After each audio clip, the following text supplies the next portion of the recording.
శ్రీకాళహస్తిలో ఏంటంటే స్పెషల్లీ పూజ పూజలు కానీ ఏదైనా కానీ గ్రహణం పడినప్పుడు ప్రపంచంలోనే ఏ ఆలయం మూసేయాలంటే అది శ్రీకాళహస్తీశ్వరుడు మాత్రమే. ఇక్కడ బుద్ధుడు కేశవుడికి పూజలు చేయించుకుంటారు. ఇంకో ట్విస్ట్ కూడా జరిగింది ఇందాకే, అది కూడా లాస్ట్లో చెప్తామంట ఏం జరిగింది ఆ ట్విస్ట్. మొత్తానికి ఈరోజు ట్విస్ట్ మీద ట్విస్టులు ఉన్నాయి మాకు చేస్తారు. అలాగే ప్రపంచంలో ఏ సూర్యగ్రహణానికి చంద్రగ్రహణానికి గుళ్ళు మూసేస్తే ప్రపంచంలోనే ఒక్క గుడి మూసేందంటే శ్రీకాళహస్తీశ్వరుడు మాత్రమే. అంత ఫేమస్ గుడి. ఎవరైనా కానీ అనుకున్నవి జరుగుతాయని నమ్ముతారు. అలాగే పైకి వెళ్దాం, పైకి వెళ్ళి కొంచెం వ్యూ చూపిస్తా, శ్రీకాళహస్తి వ్యూ. ఇంకా కంప్లీట్ అయిన తర్వాత నెక్స్ట్ ప్లేస్కు ఇంకా 2 అయితే ఉన్నాయి నేను అనుకున్నవి. అవి కంప్లీట్ అయితే వీడియోస్ రూపంలో వస్తాయి, లేదంటే లేదు. ఆల్మోస్ట్ ఆల్ కవర్ చేసినా. ఇంకా 2 ప్లేస్లు తిరుపతిలో ఒకటి, ఇంకొకటి పక్కన. అలవ్ లేదంట, ఫోన్ అలవ్ లేనిది పైన నుంచి వ్యూ ఉంటుంది, సూపర్గా ఉంటుంది. నాకు అది నేను చూసిన ఇంతకుముందే. అక్కడ నుంచి శ్రీకాళహస్తి మొత్తం నీట్గా క్లియర్గా విజువల్ అయితే ఉంటుంది. Welcome back to my channel Bhanu Prakash Telugu blog. నేను ఇంతకుముందు చెప్పిన లాస్ట్ వీడియోలో నెక్స్ట్ ప్లేస్కి వెళ్తాను. ఇంకో ప్లేస్ వచ్చేసి శ్రీకాళహస్తి మాట. ఈరోజు నేను శ్రీకాళహస్తికి అయితే వచ్చేసాను. 45 మినిట్స్ 50 మినిట్స్ పట్టింది కరెక్ట్గా. మనం అయితే ఇప్పుడు శ్రీకాళహస్తికి వచ్చాం. శ్రీకాళహస్తిలో ఏంటంటే స్పెషల్లీ పూజ పూజలు కానీ ఏదైనా కానీ గ్రహణం పడినప్పుడు ప్రపంచంలోనే ఏ ఆలయం మూసేయాలంటే అది శ్రీకాళహస్తీశ్వరుడు మాత్రమే. ఇక్కడ బుద్ధుడు కేశవుడికి పూజలు చేయించుకుంటారు. కుజదోషం ఎవరైనా ఉన్నా కూడా వాళ్ళు చేయించుకుంటారు. అంత పవర్ఫుల్ టెంపుల్. దీని బియాండ్ స్టోరీ ఏదో ఉంది, నాకైతే తెలియదు. కనుక్కుంటా ఏమన్నా తెలుసుకొని చెప్తాను.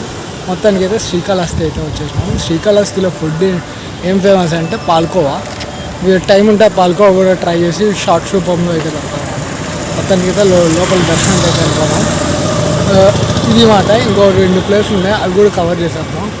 ఆల్మోస్ట్ ఆల్ నేను అనుకుంటున్నా అత్యంత పెద్దదంట. ఇది వచ్చేసి మళ్ళీ నిర్మించారు. ఇది ఈ గాలిగోపురం అయితే ఇంతకుముందు కూలిపోయింది. ఇది మాట. లోపలికి అయితే వెళ్దాము. వెళ్ళేసి భక్త కన్నప్ప అని వింటాం కదా మనం, ఆ సంబంధించిన శ్రీకాళహస్తి అనమాట. వెళ్ళి ఒకసారి దర్శనం చేసుకుని వెళ్దాం. లోపలికి అయితే వెళ్తాం. మొత్తానికి టెంకాయ అయితే తీసేసుకున్నా. 100 రూపీస్ పడింది అనమాట. 2 టెంకాయలు ఇస్తారంట. లోపలికి అయితే వెళ్ళిపోదాం. ఎంత తొందరగా వీలైతే అంత తొందరగా దర్శనం కంప్లీట్ చేసుకొని అయితే వద్దాం అన్నమాట.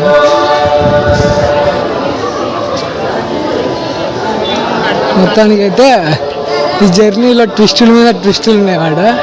ఇంకో ట్విస్ట్ కూడా జరిగింది ఇందాకే, అది కూడా లాస్ట్లో చెప్తామంట ఏం జరిగింది ఆ ట్విస్ట్. మొత్తానికి ఈరోజు ట్విస్ట్ మీద ట్విస్టులు ఉన్నాయి మాకు. మొత్తానికి అయితే లోపలికి అయితే దర్శనం వెళ్ళిపోతాం. దర్శనంకి వెళ్ళొచ్చిన తర్వాత మాట్లాడతా. లోపలికి ఫోన్స్ బ్యాగ్స్ అలా వెళ్ళారంట. ఇవి 2 పెట్టేసి ఇక్కడ వెళ్ళిపోదాం. వెళ్దామని చెప్పారు కదా, వెళ్తే ఫోను అలవ్ లేదంట. ఫోన్ అలవ్ లేనిది పైన నుంచి వ్యూ ఉంటుంది, సూపర్గా ఉంటుంది. నాకు అది నేను చూసిన ఇంతకుముందే. అక్కడ నుంచి శ్రీకాళహస్తి మొత్తం నీట్గా క్లియర్గా విజువల్ అయితే ఉంటుంది. పైన మోక్ష మార్గం అవన్నీ కూడా ఉంటాయి. మొత్తానికి అయితే పైకి వెళ్ళట్లేదు మనము. అదొక షాక్ అయింది. అంటే నేను ఇంతకుముందు ఫోన్ తీసుకెళ్ళి అక్కడ ఫొటోస్ అవన్నీ తీసుకున్నాను. వీలైతే ఇటు సైడ్ డిస్ప్లే చేస్తా.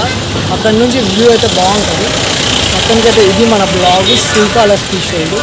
ఈ వీడియో మీకు నచ్చినట్లయితే లైక్ చేయండి, షేర్ చేయండి. మన ఛానల్ ఎంత సబ్స్క్రైబ్ అయితే సబ్స్క్రైబ్ చేసుకొని సపోర్ట్ చేయండి. See in my next blog.